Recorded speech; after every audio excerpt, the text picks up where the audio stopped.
ராதிகா, விஜய் மீண்டும் தன்னுடைய ஆட்டத்தை ஆரம்பித்திருக்கிறார். இந்த முறை நேரடியாக மக்கள் களத்திற்கு மீண்டும் வரப்போகிறார் என்றால் கரூர் சம்பவத்திற்கு, அந்த கரூர் பெருந்துயரத்திற்கு பிறகு வீட்டிற்குள்ளேயே முடங்கியிருந்தவர் பொதுக்குழுக்கு மட்டும் வந்தார். வீட்டிற்கே அழைத்து மாமல்லபுரத்திலே அந்த பாதிக்கப்பட்டவர்களை சந்தித்தார். வேறு எந்த பொது நிகழ்வுகளிலும் பங்கேற்காமல் இருந்த விஜய் தற்போது மீண்டும் பொது களத்திற்கு வரப்போகிறார், பொதுமக்களை சந்திக்க போகிறார் என்ற தகவல் தற்போது கிடைத்திருக்கிறது. அந்த தகவல் இன்னும் உறுதிப்படுத்தவில்லை. விஜய் வரப்போகிறார், ஆனால் தாவேகா சார்பில் மீண்டும் தமிழகம் முழுவதும் ஒரு போராட்டத்திற்கு அழைப்பு விடுத்திருக்கிறார் விஜய். வரும் ஞாயிற்றுக்கிழமை 13ஆம் தேதி அன்று தமிழகம் முழுவதும் மாவட்ட தலைநகரங்களில் தமிழக வெற்றி கழகத்தின் சார்பிலே ஒரு ஆர்ப்பாட்டம் அறிவிக்கப்பட்டிருக்கிறது.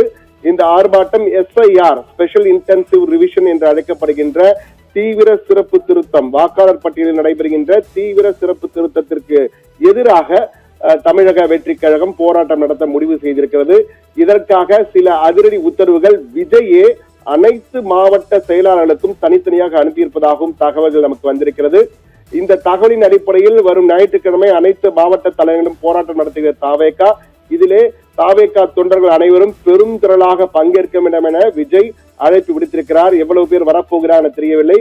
அதே போன்று விஜயும் இந்த போராட்டத்தில் பங்கேற்க விருப்பம் தெரிவித்து தனது நெருங்கிய சகாக்களிடம் கூறியிருக்கிறார். எனவே விஜய் எந்த இடத்தில் பங்கேற்க போகிறார் என்பது தற்போது ரகசியமாக வைத்திருக்கிறார்கள்.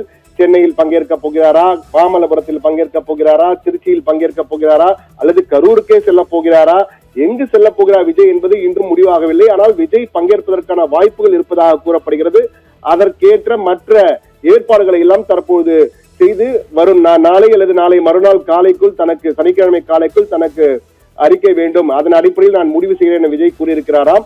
எனவே விஜய் பங்கேற்க விருப்பம் தெரிவித்தார். ஆனால் விஜய் பங்கேற்பது என்பது சனிக்கிழமை காலை தான் உறுதி செய்யப்படும் என்பதுதான் தற்போது கிடைத்த தகவல். இதிலே மற்றொரு முக்கியமான தகவல், கூர்ந்து கவனிக்கப்பட வேண்டிய தகவல் என்னவென்றால், தாவேகா போராட்டத்திலே சில மாற்று கட்சிகளும் வந்து பங்கேற்க இருப்பதாக தகவல் வந்திருக்கிறது. அந்த மாற்று கட்சிகள் எந்தெந்த கட்சிகள், எந்த கட்சிகள் இருந்து பங்கேற்க போகிறார், தொண்டர்கள் பங்கேற்பார்களா, தலைவர்கள் பங்கேற்க போகிறார் என்பது இன்னும் உறுதியாகவில்லை. ஆனால் மாற்று கட்சிகளுக்கும் சிலர் தங்களுடைய போராட்டத்தில் பங்கேற்கும் என ஒப்புக்கொண்டிருப்பதாக தகவல் வந்திருக்கிறது. எனவே அதன் அடிப்படையில் விஜயுடன் ஒன்று சேர்ந்து தேர்தலிலே கூட்டணியாக சந்திக்க போகின்ற சில கட்சிகள் பங்கேற்குமா அல்லது சிறிய கட்சிகள் பங்கேற்பார்களா என்பதெல்லாம் இனிமேல் தான் தெரிய வரும். ஆனால் விஜய் மீண்டும் களத்திற்கு வரப்போகிறார் என்ற செய்தி தாவேகா தொண்டர்களுக்கு பெரும் உற்சாகத்தை தந்திருப்பதாக கூறப்படுகிறது. ஆனால் இதற்கு தற்போதே சமூக வலைதளங்கள் இந்த செய்தி பரவ ஆரம்பித்தவுடனேயே விஜய்க்கு எதிராக SIR நடந்து கிட்டத்தட்ட 70% மேல் அந்த படிவங்கள் எல்லாம் கொடுக்கப்பட்டு விட்டன. இன்னும் ஒரு 15 நாட்களில் இந்த SIR முடிய போகிறது.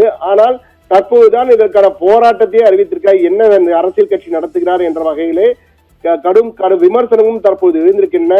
இது தொடர்பாக வழக்கு கூட தொடரவில்லை விஜய். இதில் என்ன செய்ய போகிறார், SIR என்றால் அவருக்கு என்னவென்றால் தெரியுமா என்றெல்லாம் அவரை விமர்சித்தும் தற்போது சமூக வலைதளங்களே ஒரு பக்கத்திலே அவரை சாடி கொண்டிருக்கிறார்கள். எது எப்படியும் விஜய் தொண்டர்களுக்கு இந்த அறிவிப்பு, தாவேகா மீண்டும் போராட்ட களத்திலே இறங்குகிறது, ஆர்ப்பாட்டம் நடத்தப் போகின்ற அறிவிப்பு உற்சாகத்தை தந்திருக்கும் என்பதில் மாற்று கருத்தில்லை. ராதிகா.